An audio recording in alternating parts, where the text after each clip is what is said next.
طلاق یافتہ بچی کے اوپر ترس کھائیں گے لیکن بیوی اور بہو نہیں بنائیں گے. زیادہ پڑھی لکھی ہوگی, اس کی تو عقل زیادہ کام کر رہی ہے.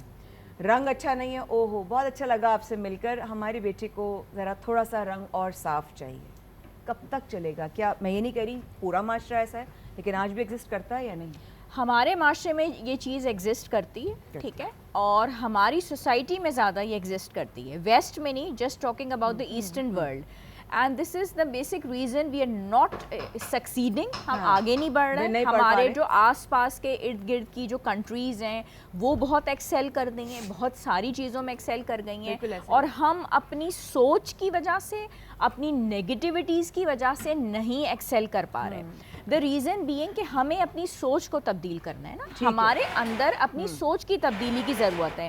ہم محنت کرنے والی قوم ہیں, ہمارے پاس تعلیم کی کمی نہیں ہے, مشقت کی کمی نہیں ہے, ساری چیزیں ہیں, لیکن ہم اپنی سوچ کو اگر چینج نہیں کرتے تو وہ پھر ہمارا اپنا فلو ہے.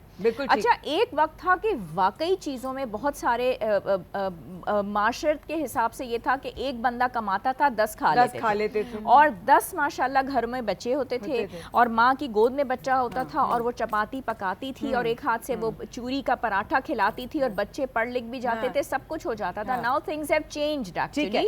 بالکل میں یہی کہہ رہی تھی کہ ہم خود تراشتے ہیں منازل کے سنگورا, ہم وہ نہیں ہیں جن کو زمانہ بنا گیا. اور خواتین کے لیے اسپیشل جو ہے خراج عقیدت, خراج تحسین ساری چیزیں پیش کرنی چاہیے. ہم نے اپنی سوچ کو تبدیل کرنے کی ضرورت ہے, اور جہاں سوچ تبدیل ہو جاتی ہے وہاں ساری چیزیں خود بخود تبدیل ہو جاتی ہیں. یہ رنگ روپ قد کھاٹ چھوٹا بڑا پیسے, یہ ساری چیزیں آپ کے نصیب, آپ کے ہاتھوں کی لکیروں میں ہوتی ہیں, اور آپ اپنی محنت سے ساری تقدیریں, ساری چیزیں خود بخود بدل دیتے ہیں. وہ مائیں جہاں ڈھونڈ رہی ہیں, اور چراغ اور چاند کا ٹکڑا اور وہ چیزیں, کوئی جا کے ان سے پوچھے کہ وہ کہاں ہیں وہ مائیں جنہوں نے اتنے بڑے بڑے چاند کے ٹکڑے وہ لے کے آئیں, اور اس کے بعد ان کے بیٹوں نے اور انہی بہوؤں نے جا کے پورے تختے الٹ دیے. پورے گھر کی جو روشنیاں جو پہلے تھیں ان کے آنے سے پہلے وہ بجھ گئیں.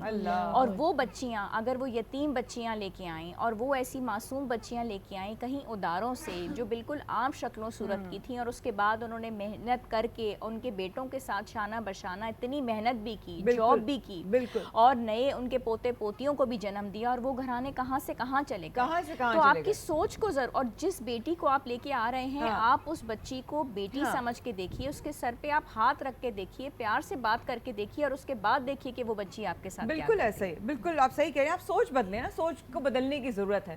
بھابھی میں آپ کی طرف ایک سوال, ایک عورت ہونے کے ناطے, ایک بیوی ہونے کے ناطے, ایک صنف آہن ہونے کے ناطے, صنف نازک کہا جاتا ہے اس کو, لیکن جب اس کا شوہر, اس کا سایہ, کیونکہ اپنی والدہ کو میں نے دیکھا ہے, مطلب ابا کے بعد جس طرح مضبوطی سے انہوں نے ہم سب کو پالا, کتنا مشکل ہوتا ہے ایک عورت کے لیے اپنے شوہر کے جانے کے بعد؟ بہت مشکل ہوتا ہے, لیکن میں ان کی جیسے بات یہ کر رہی تھی